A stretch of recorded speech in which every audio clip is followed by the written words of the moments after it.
we go. Now I can hear myself. Check, check, check. 3, 2, 1 on a Tuesday. Getting ready for the noon.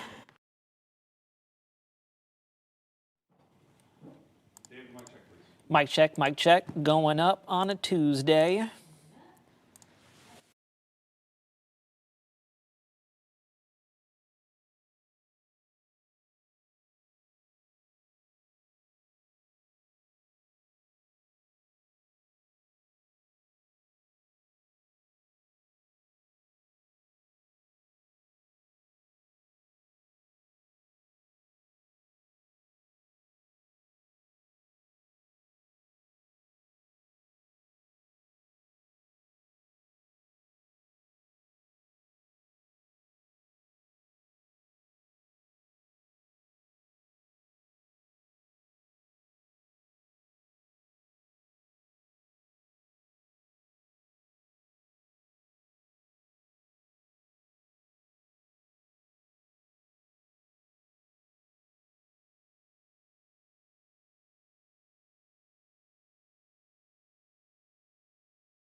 Streaming on clickorlando.com and broadcasting live. You're watching News 6 at noon.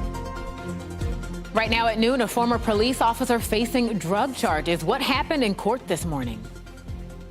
We want to go the extra distance to make this the most safest driving experience you have. Oh, I'm so looking forward to this. A new rideshare service is officially launching service in Central Florida, and our trooper Steve went for a ride inside a driverless Waymo. Thanks so much for joining us today. I'm Lauren Melendez. We want to dig right into our top story here. A former Daytona Beach police officer arrested on drug charges. She will stay in jail. Amber Williamson was set to appear in court this morning. That was where a discussion for bond was scheduled. But as News 6's Mark Lehman tells us, that trial is moving forward with her behind bars. Coming into today's hearing, Amber Williamson was looking at separate schedules for the cases she's facing here at the courthouse. The court now tells me that they're all moving forward with the same timeline as her defense is preparing for trial. 40-year-old Amber Williamson was noticeably absent from the courtroom as there was a brief discussion on the next steps for her most recent drug trafficking case. The former Daytona Beach police officer was first arrested last month after Port Orange police identified her as a fentanyl dealer during an investigation. This isn't like she was shoplifting. I mean, this is a deadly, deadly game that's being played with this fentanyl. Volusia County Sheriff Mike Chitwood hired Williamson in 2009 when he was Daytona Beach's police chief, and she remained with the department for 10 years. Chitwood telling us in a previous interview he was especially disappointed to learn after her initial arrest, a judge released Williamson on her own recognizance. He whiffed on this one. I mean, you know, judges are like umpires, and when they make mistakes, in my opinion, they should be called out. Williamson was rearrested days later on more warrants connected to drug trafficking. She was later ordered to be held without bond while awaiting trial. That to walk out the front door, ROR, like, oh, nothing's ever going to happen again, that you're basically urinating in the face of all the hardworking cops that are trying to stop this and telling them it's raining outside. Last week, an order was also filed substituting a new attorney for Williamson. Both he and his client are expected back in court next month as pretrial in her cases has been set for March 19th. In Daytona Beach, Mark Lehman, News 6. All right, Mark, thank you. Let's turn our attention now to the millions of Americans across the Northeast who are still digging out after that massive snowstorm, bringing at least 30 inches of snow in places like Rhode Island and New York. That storm leaving more than a dozen people dead as well. Nearly 400,000 homes and businesses in the Northeast, they are still without power. And that is the storm that is causing some cancellations and delays at airports all across the country, including Orlando International Airport. According to FlightAware, there are so far a total of 81 cancellations, 65 delayed today. That's a far cry from yesterday. Quite the improvement, though. It followed hundreds of canceled flights, as I mentioned, just 24 hours ago. So if you do have a trip or you're expecting somebody, make sure you talk to them and check ahead of time to make sure you know exactly what to expect. So we are going to check in now with meteorologist David Nazario because we got some of the residual cold temperatures from that same system, but we're warming up, David.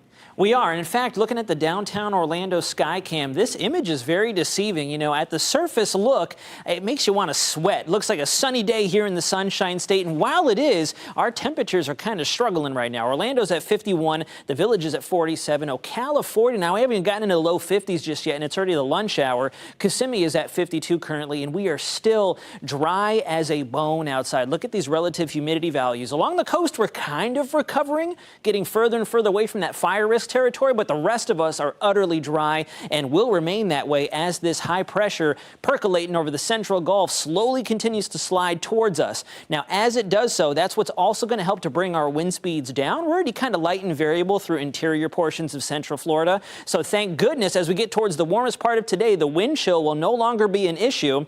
And as that high hangs out with us, we're going to start to get warm. Things are going to start to change. This is the latest from Climate Prediction Center. You can see between March 2nd and March 6th, it looks like spring is going to do its very best to take command of not only our pattern here in Central Florida, but much of the South. And then we're tracking some rainfall for this weekend. We're not talking about 5-10 minutes worth of it like the fast-moving showers we've dealt with up to this point, but actually some accumulations between trace amounts in the west central Florida area, all the way upwards of 1 to 2, maybe even some spotty 3-inch shots. More on that to come, as well as the warm-up we're looking at into the month of March. But for now, Lauren, back to you. Yeah, we need that rain, David. Thank you.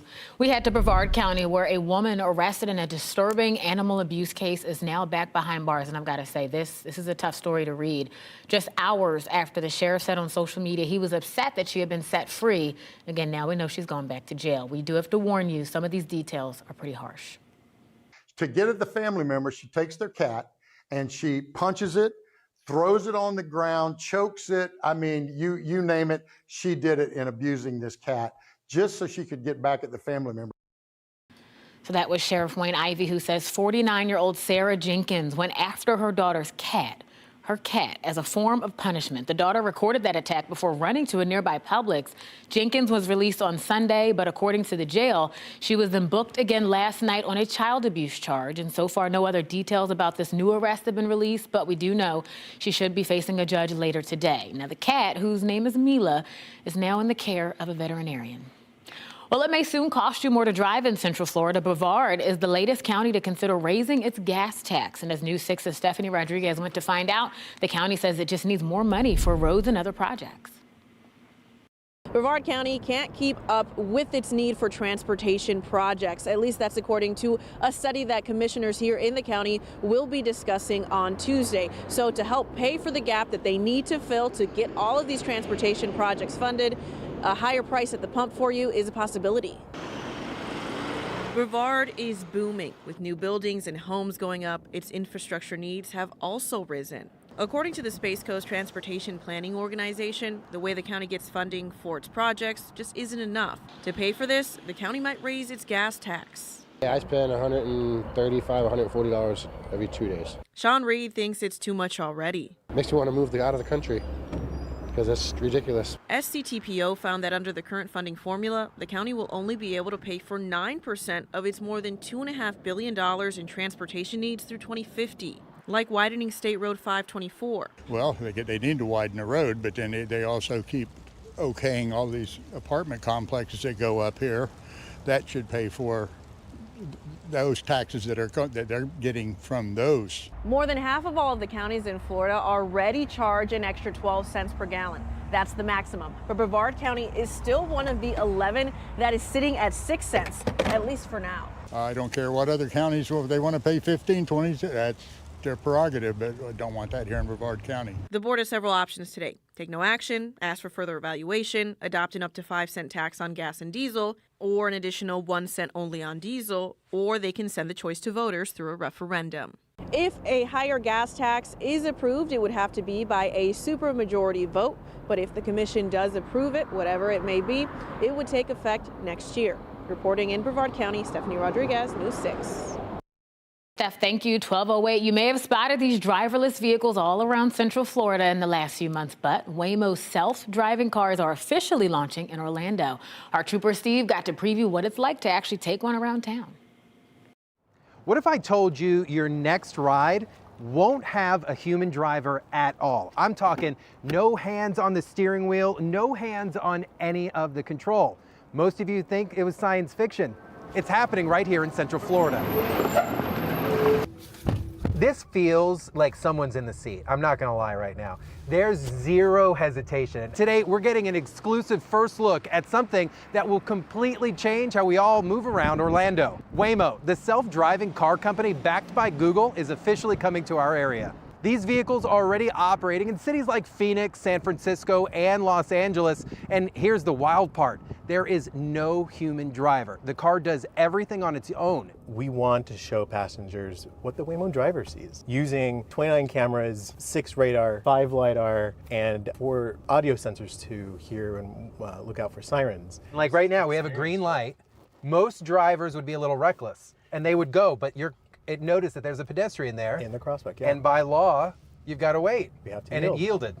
By law, and also it's the right thing to do. And it's the right thing to do. As a former full-time state trooper who spent years working crashes and enforcing our traffic laws on these roads, I can tell you guys, introducing fully autonomous vehicles into one of the busiest tourist regions in the country is a major milestone. We want to go the extra distance to make this the most safest driving experience you have, and that's why we built the Waymo driver to be the world's most trusted driver, and that comes with experience, and that comes with the safety metrics to back that up. Waymo says this service is going to be open to the public, meaning you and I are going to be able to request a ride just like rideshare, except this time our driver's technology. Over the next few days, I'm going to be showing you exactly how it works, what safety measures are built in, and what this means for drivers, pedestrians, and visitors across Central Florida.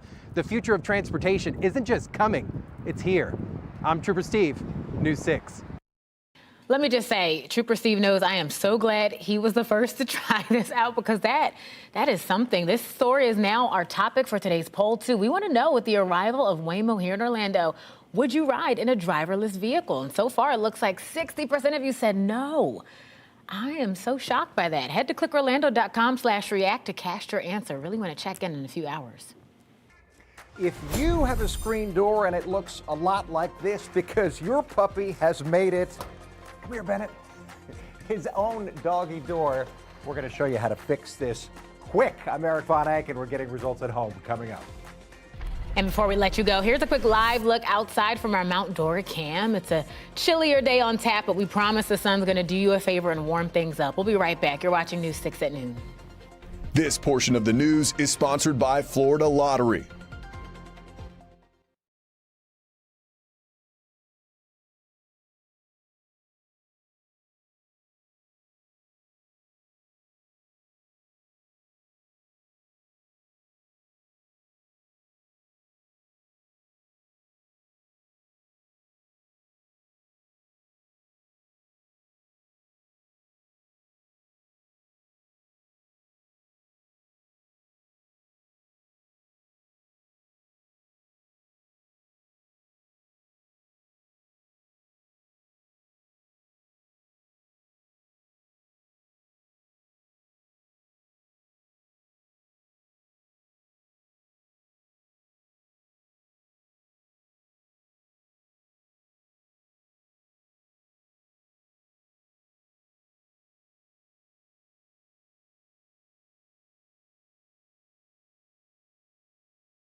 Hey, I'm News 6 anchor Eric Von Anken. The handy newsman over there is Jeff, the crafty cameraman. And today we're getting results at home in Sanford, showing you how to fix this, a broken screen door, in 6 easy steps with only about $20 worth of supplies. And Jeff, no, we don't need the Sawzall today for this project. The way this door got this way, Bennett, come here. Bennett used it as a doggy door. Step 1, take off your screen door so you can work on it. Lift it up and pull it out. Step 2 is pull out all the old spline. You might have to dig it out with a screwdriver and then pull off the old screen. Step 3 is a house hack for you. Use a flat blade screwdriver. Make sure you clean out the tracks so the new spline goes in easily. Step 4 is pick up a roll of screen that fits your size door. We got this one at Ace.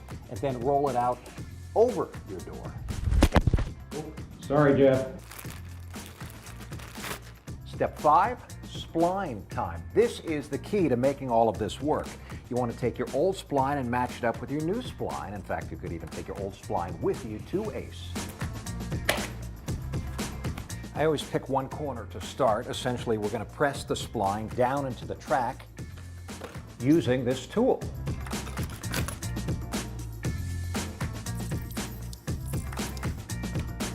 And step 6, the last step. When I finish one side, I always like to go directly across and then work on that side so you can keep it tight as you work your way down.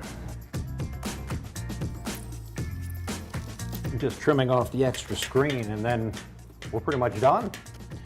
That came out great.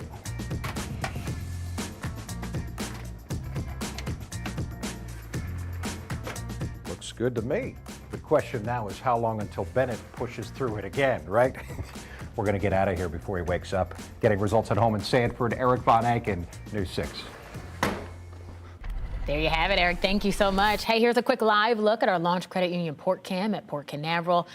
A beautiful blue sky to accompany the actual sun sticking around a little bit longer. Meteorologist David Nazario is here for Candace today. And David, we are seeing slight improvements, right? We're warming up. We're getting some better air quality. We're not quite there yet, but slowly. Sorry, I was not paying attention to anything you just said because that camera makes me want to jump on. No, I'm just kidding. I was listening, but I absolutely have cruise fever now. I want to just hop on a boat and sail out. You can do the rest of the show, and I'll just go enjoy it for us both. And then I'm going to jump in the water and swim after you because it's like, no, we're tag teaming this one. This is what we've got on infrared right now, though. So as you'd mentioned, Lauren, and for those of you watching at home, we are going to slowly improve. Right now, we do still have some cold air. I'll call it seepage, slowly sinking in like molasses in wintertime, the pun fully intended, across our area. That's going to keep our skies clear and keep us extensively dry. Now, these are your temperatures right now. We've definitely come up a number of degrees since earlier this morning, sitting at Orlando 51, Kissimmee at 52. In Brevard County, we've got mid-upper 50s. Titusville getting closer to 60 already at 57, but Ocala and Gainesville still refusing to get into that 50 threshold. We're sitting at 49 right now, but I promise you're coming up next. As you can see, when it comes to the wind speeds, they have definitely tapered off as well, even along the coast. This is going to be a perfect recipe for some overnight frost. Now, I know what you're thinking. Frost requires a little bit of moisture, not necessarily, but in terms of where the moisture is right now, it's pretty much non-existent. We've got to give it a little time before Florida starts to feel a little more like Florida, and this is going to keep the fire risk and the drought conditions fairly elevated. While the fire threat isn't as high as it was yesterday here in town, this is still something we want to pay attention to and do our due diligence to prevent anything from sparking off. Now, as we go through the rest of the day today, we are going to try to make it into the low 60s, a large majority of us, which is still about 15 degrees below the average for the time of the year. So still chilly, but cozy, all things considered. And then after the sun sets, you notice we rapidly tumble back into the low to mid 40s until we get to the coolest portions of the morning tomorrow. Now, in terms of your wind gusts, I find this very neat. I love that the model does a fantastic job of showing us that warmth. So I go back in time real quick and play it through once again. Let's go ahead and break it out. There you go. Look at how you can see the sea breeze zipping in to Central Florida. That's a sign that we are going to start to heat up, and those temperatures are going to lift and pretty rapidly. But before they do, we do have a frost advisory in effect from 2 to 8 a.m. tomorrow morning with those calm winds, and then the temperature setup will finally begin to shift. This is where we are right now. Big old trough extending over the eastern half of the United States. I promise the sweater weather is going to go away, and we will welcome a return to form here in Central Florida. Take a look at this temperature trend, and this is how we bounce back like a pogo stick back into the above average territory by Thursday, and then rocking with the mid 80s through the weekend, which could fuel our thunderstorm risk. And in fact, with Daytona's Bike Week kicking off very soon, we've got some rain in the forecast, but at least some comfortable temperatures out there. Same with the Disney Princess Half Marathon. We're going to be tracking those rain chances for you runners out there. It should be a good time, albeit especially since the winds and the temps will have calmed and come up a little bit. But this is going to be the elephant in the room in terms of how you're impacted this weekend. Looking at a solid rest of the week ahead, but then this is on our European model, kind of a convergence between tropical moisture lifting in from the south and another cold front that's going to try to sink its teeth into Florida, but not quite have as much of a punch as we saw with these last couple of systems, which is always good news. Now, the Euro has us getting a little bit more rain. The GFS continues to step more and more towards a drying out pattern, which we don't want. We definitely want the Euro to win in this case, get some much needed rain here into Central Florida. Now, here's a look at your 7-day forecast. Your forecast is sponsored by Strata Services. The warm-up is going to begin over the next few days before we see those consistent rain chances in just in time to round out the month of February. And I do believe March is going to feel a lot more spring-like for all of us here in the Sunshine State, Lauren. We need a seasonable March, David. Thank you so much. A heads up, Aldi shoppers, thousands of pounds of frozen meatballs are being recalled. So up next, we're going to tell you what brand is affected and what prompted this recall.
We have a heads up for you. If you shop at Aldi, the USDA says nearly 10,000 pounds of Bremer brand frozen meatballs are being recalled. Packaging could have possible metal contamination. It involves 32-ounce family-size Italian-style meatballs. Look for a Best By date of October 30th. Those products were sold across the country, so if you have it, you should toss it away or bring it back for a refund. And developing at noon just minutes ago, officials in Volusia County gave a brand new update on the brush fire there. That fire is now 75% contained, up about 25 since this morning, at 160 acres burned. Florida Forest Service says Daytona Beach Fire Rescue, they've been working helping families battle those flames. The Forest Service says that the winds did die down and the weather is helping crews make progress on putting that fire out. But crews, again, are still facing challenges where the fire is moving. Evacuations were lifted in this area, which is a good thing. We'll stay on top of it. You can find all this information on clickorlando.com. We'll be right back.